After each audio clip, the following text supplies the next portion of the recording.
By the early 1900s, schedules were no longer a suggestion. As steam trains crossed continents and factories organized workers into rigid shifts, a reliable way to track the exact hour became a daily necessity for the average person. The primary tool for this was the pocket watch. But look closely at the intricate scroll work and exposed hands on this model. It was built as a delicate piece of parlor jewelry.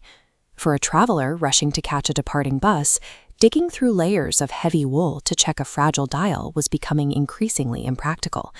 A more convenient option existed, strapping a small clock to the wrist.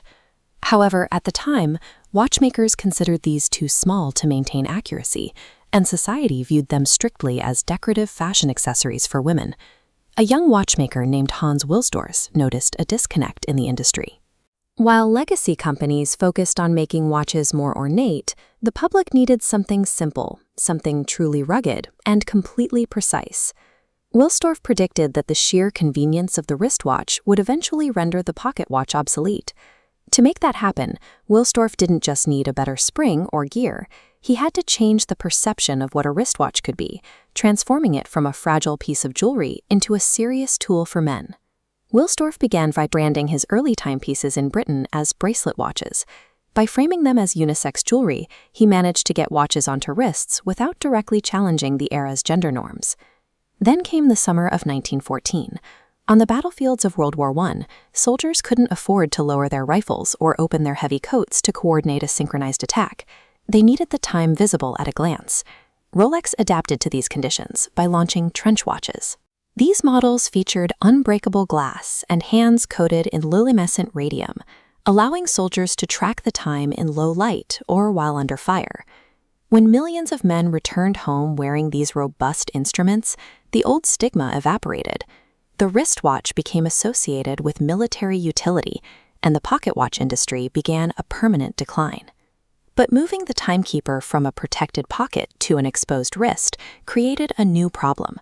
The delicate mechanical movement was now constantly vulnerable to the outside elements. We can see that vulnerability in this diagram of early watch construction. Components were assembled using a snap-on mechanism, layering the case parts like a tiffin box. This left behind microscopic gaps at every seam. In normal daily wear, ambient moisture and dust would seep through those seams and eventually jam the internal gears. In 1926, Rolex replaced that layering with a screw-on mechanism. This design utilized interlocking grooves and rubber sealing rings to block any entry point for the elements.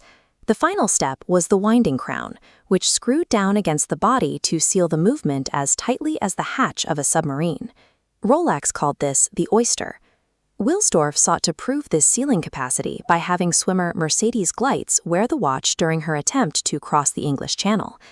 Gleitz couldn't finish her swim, but after 10 hours in the freezing salt water, the watch was pulled from the water in perfect working order.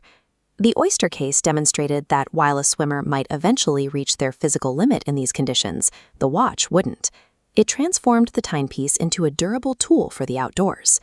However, even an airtight case relied on a manual daily routine. At the time, mechanical watches were powered by a spring that had to be tightened by hand every day using the exterior crown. This meant the seal was only as good as the user's memory. If a person forgot to screw the crown back down tightly after winding it, water could easily bypass the Oyster's defenses. To protect the movement completely, Wilsdorf needed a way to eliminate human interaction with the internal mechanics. This led to the Perpetual rotor. It was a weighted, semicircular component capable of rotating a full 360 degrees inside the sealed case. As the wearer moves their arm, gravity causes that rotor to swing, harnessing the kinetic energy of their natural motion. That motion is transferred through a series of gears that steadily tightens the mainspring. The watch winds itself automatically, meaning the crown never has to be unscrewed for the watch to keep running. By automating the power source, Rolex removed the risk of user error and permanently sealed the internal movement from the outside world. This engineering philosophy of solving small, specific problems continued for decades. For instance, Rolex added a 2.5x magnifying gloss to the Datejust, simply because the date window was too small for some to read clearly.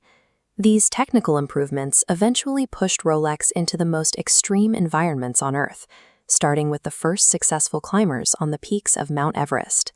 In 1960, they tested an experimental model at the bottom of the Mariana Trench.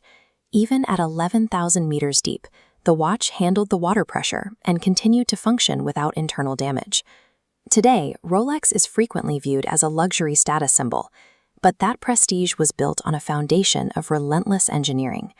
By solving the physics of water, dust, and human habit, Hans Wilsdorf didn't just build a successful brand. He established the technical standard for the modern watch.